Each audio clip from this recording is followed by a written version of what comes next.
আজ সকালে শুরুটা হলো চা আর মুড়ি দিয়ে।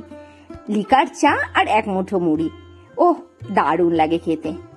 আজ হচ্ছে রবিবার, প্রতিষ্ঠার রয়েছে আজকে ড্রয়িং এর এক্সাম। ছেলে যাচ্ছে প্রতিষ্ঠাকে ড্রয়িং এর যেখানে এক্সাম আছে সেই এক্সামের সেন্টারে দিতে।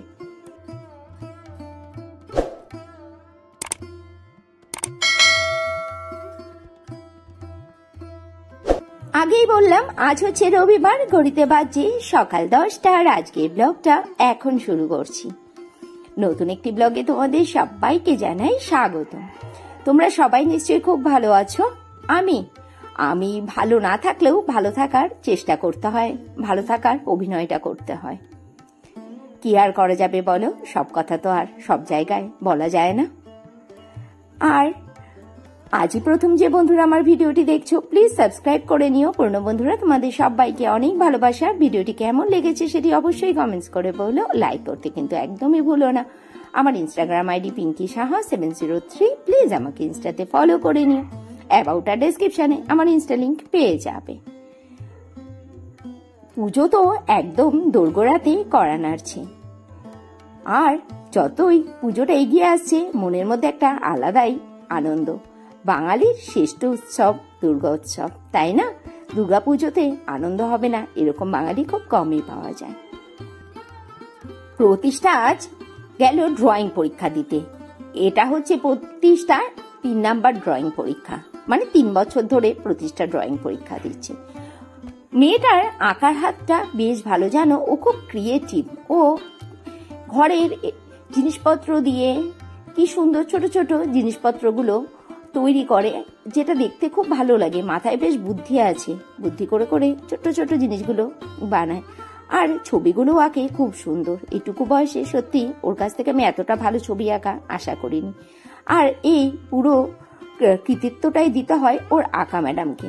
সুস্মিতা যে আমার মেয়েকে আঁকা শেখাতে আসে, ও খুব সুন্দর করে আমার মেয়েকে আঁকা শেখায়, খুব যত্ন করে অনেক কিছু শিখিয়েছে।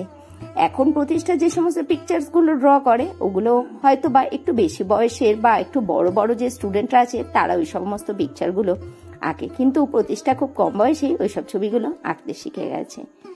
আর জানো তো, প্রতিষ্ঠার এই আঁকা পরীক্ষা নিয়ে আমার একটা কথা মনে পড়লো। আমিও তো ড্রয়িং শিখতাম।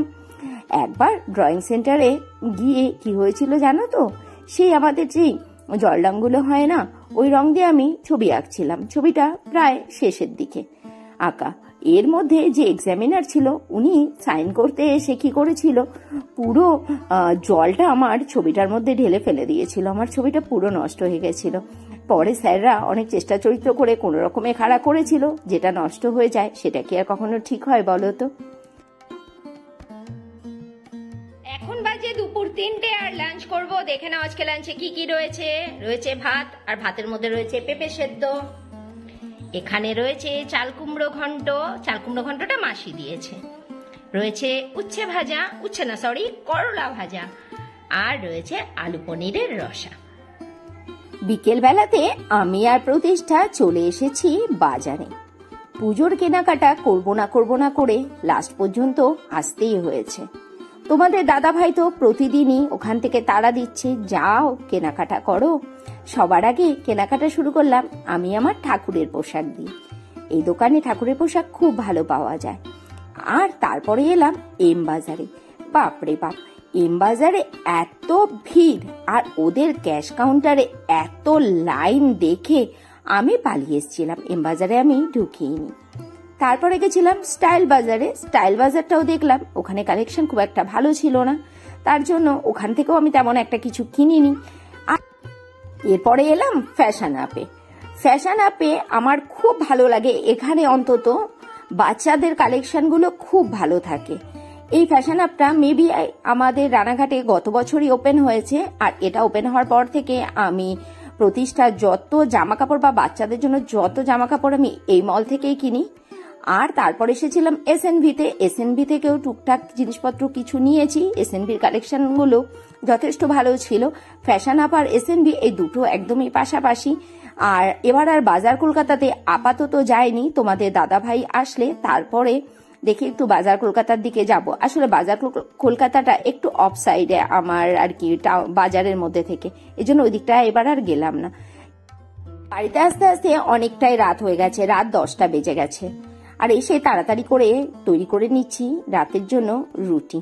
আর আজকের ব্লগটা এখানেই শেষ করছি। সবাই খুব ভালো থেকো, সুস্থ থেকো, সাবধানে থেকো। Tata, good night.